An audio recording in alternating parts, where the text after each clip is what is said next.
ఒక ట్వీట్ చూసినాం నిజంగానే. ఆయన ఒక ట్వీట్ చేసిర్రు. అంటే మోస్ట్ ఎలిజిబుల్ బ్యాచిలర్ ఎప్పటినుంచో ఫ్యాన్స్ చాలామంది వెయిట్ చేస్తున్నారు. 'ప్రభాస్ అన్న పెళ్ళెప్పుడు, పెళ్ళెప్పుడు, పెళ్ళెప్పుడు' అని. ఈ నేపథ్యంలో ఆయన ఇలా ఒక ట్వీట్ చేసిండట. ఆయన ఆ ట్వీట్ ఇన్‌స్టాగ్రామ్‌లో చేసినటువంటి స్టోరీ, డార్లింగ్స్ మొత్తానికి మన లైఫ్‌లోకి ఒక స్పెషల్ పర్సన్ రాబోతున్నాడు, వెయిట్ చేయండి అని చెప్పారంట. నిజంగానే అంటే స్పెషల్ పర్సన్ వస్తున్నారు అంటే ఈ ప్రభాస్ చెప్పిర్రంటే సింపుల్‌గా జనాలు అందుకునేది, వాళ్ళ ఫ్యాన్స్ అనుకునేది ఒకటే. ఓకే. మన ప్రభాస్ అన్న పెళ్లి చేసుకోబోతున్నారు అని. ఆ రకంగా ఆయనైతే ఒక ఇన్‌స్టాలో స్టోరీ అయితే చేసిర్రట. ఇక పెళ్లి గురించి అని తెగ సంబరపడిపోతున్నారు. ప్రభాస్ పెళ్లి ఫిక్స్ అయిందని ఆనందపడుతున్నారు. త్వరలోనే శుభవార్త వినబోతున్నామని ఆయన కామెంట్లు ఆహ్, చేస్తున్నారట. అయితే ఈ ట్వీట్‌కు ఎవరు ఒక హీరోయిన్ ఆమె గూడా పెట్టింది. ఆల్రెడీ నా లైఫ్‌లో గూడా ఒక స్పెషల్ పర్సన్ ఉన్నాడు డార్లింగ్ అని. మరి వాళ్ళిద్దరి మధ్యలో ఏమన్నా ఉందా ఏంటి అనేది చూడాలి. మరి ఈయన గూడా ఆయన పేరే చెప్తాడా ఏంటి అనేది చూడాలి. ఆమె ఒక ట్వీట్ నేను చూపిస్తా. ఆ ట్వీట్ గూడా చూసినా ఇందాకనే. పాయల్ రాజ్‌పుత్. ఇగో ఇక్కడ చూడండి.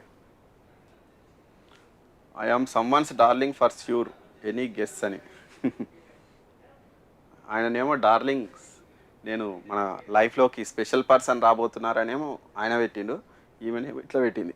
మరి ఈ 2 ట్వీట్‌ల అర్థం ఏందో చూడాలే. మరి ఇద్దరు లవ్‌లో ఉన్నారా ఏంటి? మరి పెళ్లి చేసుకోబోతున్నారా? పాయల్ రాజ్‌పుత్ అండ్ ప్రభాస్ అనైతే సోషల్ మీడియాలో ప్రస్తుతం వైరల్ అవుతున్నటువంటి న్యూసు.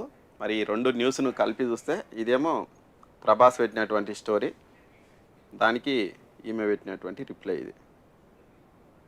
ఈమె కూడా ఇన్‌స్టాలోనే షేర్ చేసిర్రు ఇద్దరు. ఇది విషయం. మరి మొత్తానికైతే మన 'రెబెల్ స్టారు' అక్కడ 'బాహుబలి' వీళ్ళంతా నెక్స్ట్ వచ్చేటువంటి 'కల్కి' అన్నీ ఈయననే కదా! ఇప్పుడు ఈయన 'సలారు' ఈ ప్రభాస్ మరి పెళ్లి చేసుకోబోతున్నాడా? మరి ఆయన పెట్టినటువంటి ఆ ఇన్‌స్టా స్టోరీకి అర్థం ఏంది అనేది మరి అందరైతే వెయిట్ చేస్తున్నారు. చాలామంది వెయిట్ చేస్తున్నారు నిజంగానే ప్రభాస్ పెళ్లి చేసుకొని. ఎందుకంటే ఆయనకు ఆల్రెడీ ఏజ్ కూడా చాలా 40+ అయిపోయినట్టున్నాడు. కాబట్టి మరి 'సల్మాన్ ఖాన్' లాగా ఆయన కూడా ఉండొద్దని ఆయన ఫ్యాన్స్ కోరుకుంటున్నారు కాబట్టి పెళ్లి కావాలనే మనం కూడా కోరుకుందాం. వేణుస్వామి కూడా చెప్పిండు కదా! పెళ్లి అయితది అది ఇది అని.